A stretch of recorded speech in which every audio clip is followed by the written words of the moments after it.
ओम नमो भगवते वासुदेवाय। सनकादी मुनी चारी कुमार भगवंतांची स्तुती करतायत आणि स्तुती करताना ते पुढे म्हणायला लागले की भगवंता, आपलं यश अत्यंत कीर्तनीय आहे, लोकांनी त्याचं अखंड कीर्तन करावं असं आहे आणि सगळ्या सांसारिक दुःखांची निवृत्ती करणार आहे। जे आपल्या पायाशी शरण येतात, आपल्या पायांचा आश्रय करतात, अशा महाभागांना तुमच्याच कथेमध्ये अधिक रस वाटतो आणि मग ते आपला हा जो आत्यंतिक मोक्षपद रूपी प्रसाद जो आहे त्याला सुद्धा ते तुच्छ मानतात। इतकं त्यांना आपल्या चरणाच्या आश्रयाचं महत्व वाटतं, आपल्या गुणकीर्तनाचं महत्व वाटतं। एवढं जर आहे तर ज्यांना आपल्या चेहऱ्यावरची भोई जरा जरी वाकडी झाली तरी इंद्रादिकांना जो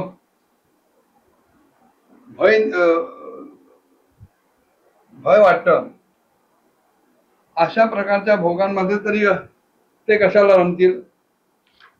आम्हाला म्हणाले आमच्या पापांमुळे अगदी नरकातल्या योनींमध्ये जरी जन्म मिळाला तरी सुद्धा एक वेळ चालेल, त्याची आम्हाला चिंता नाही।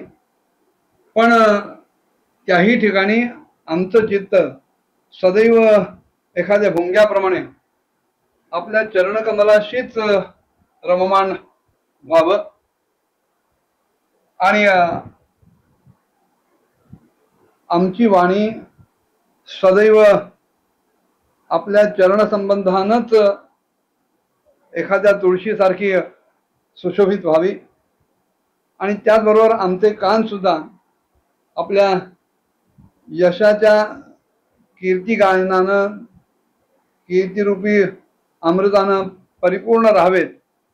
मग आम्हाला बाकी कुठल्याही दुःखाची तमा नाही।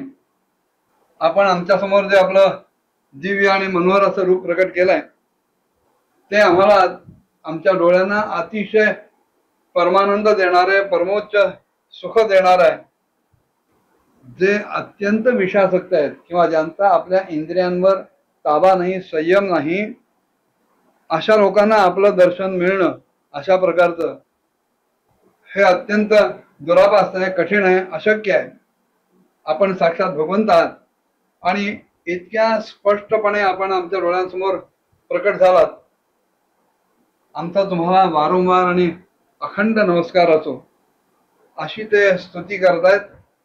तेव्हा ब्रह्मदेव देवतांना उद्देशून म्हणाले की ही अशी स्तुती ऐकल्यानंतर वैकुंठ निवासी वैकुंठाधिपती भगवान श्रीहरींनी त्यांचं कौतुक केलं, त्यांची प्रशंसा केली आणि भगवंत त्या मुनिगणांना म्हणायला लागले की अहो, हे जे माझे जय विजय नावाचे पार्षद आहेत, माझे सेवकच आहेत, पण माझी पर्वा न करता त्यांनी आपला अत्यंत मोठा असा अपराध केलेला आहे।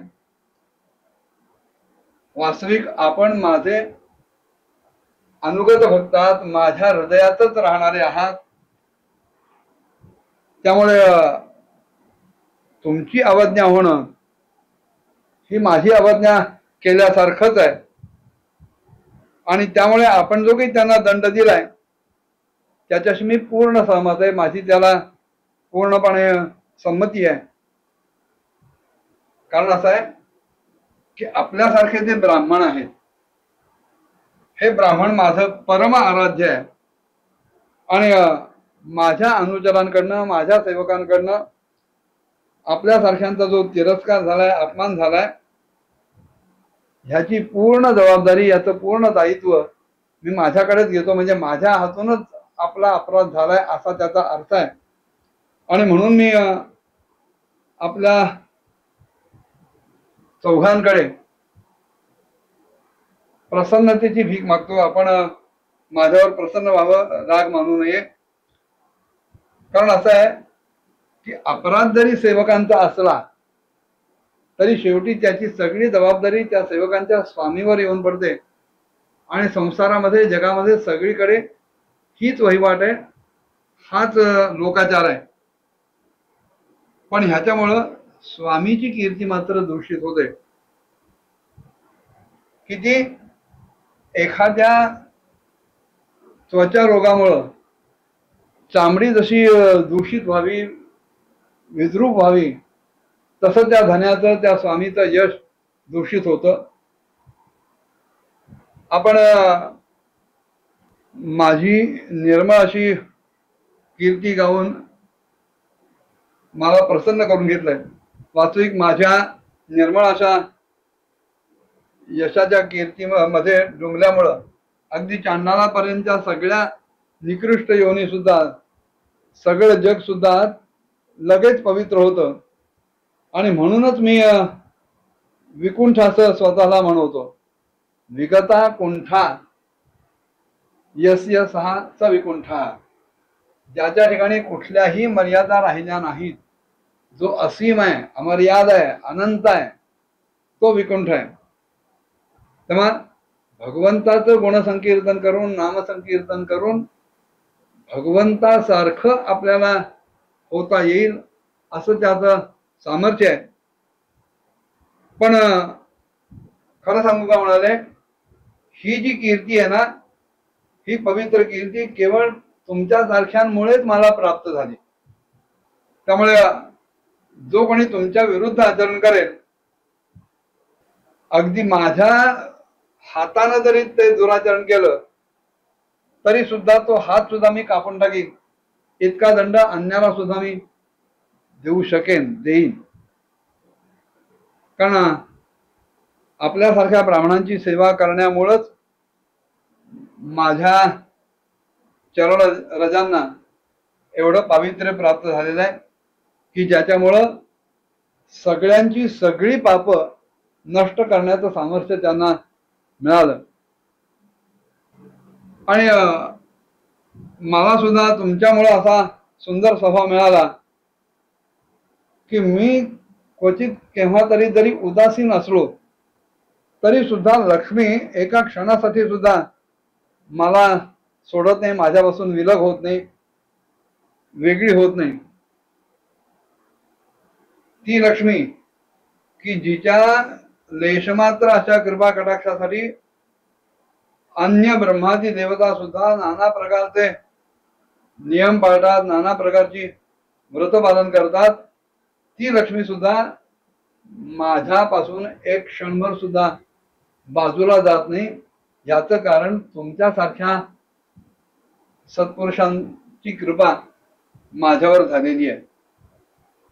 जी माणसं आपल्या सगळ्या कर्मांचं फळ पूर्णतः मला अर्पण करून सदैव संतुष्ट असतात, असे निष्काम ब्राह्मण प्रत्येक घासाला तृप्तच होतात.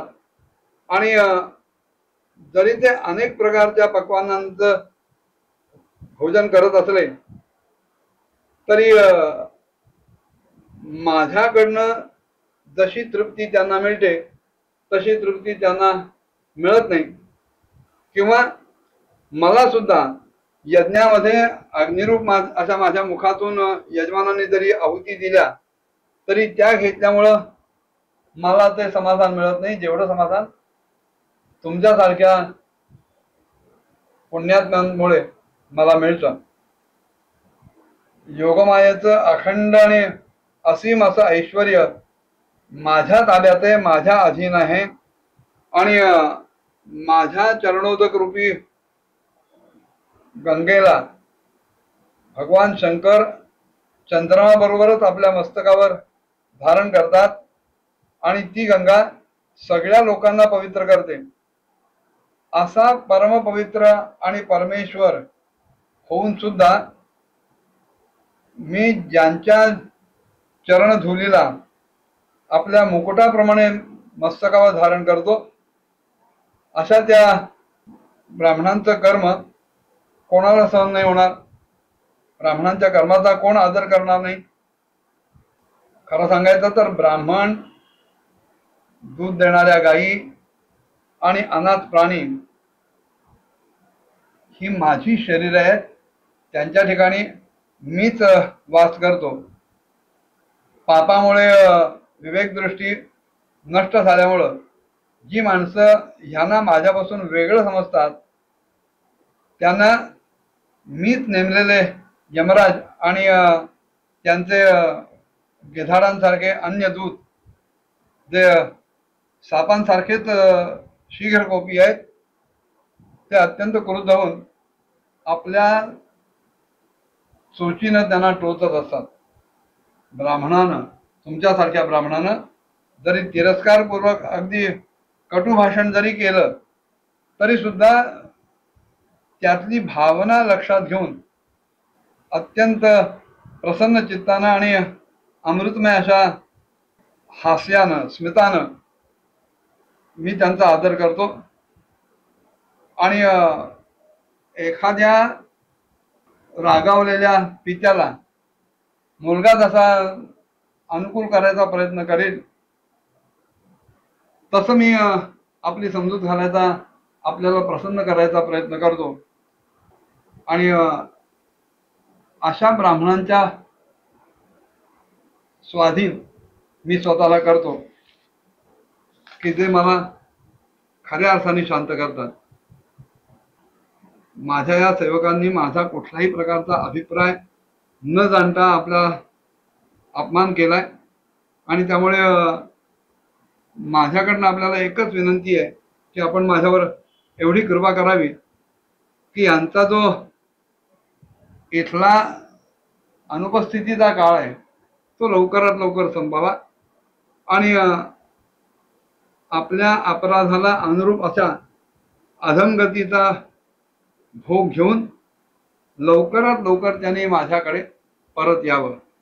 भगवंतांनी एवढी विनंती केली आणि मग पुढे काय घडलं पुढच्या भागात बघूया. ओम नमो भगवते वासुदेवाय.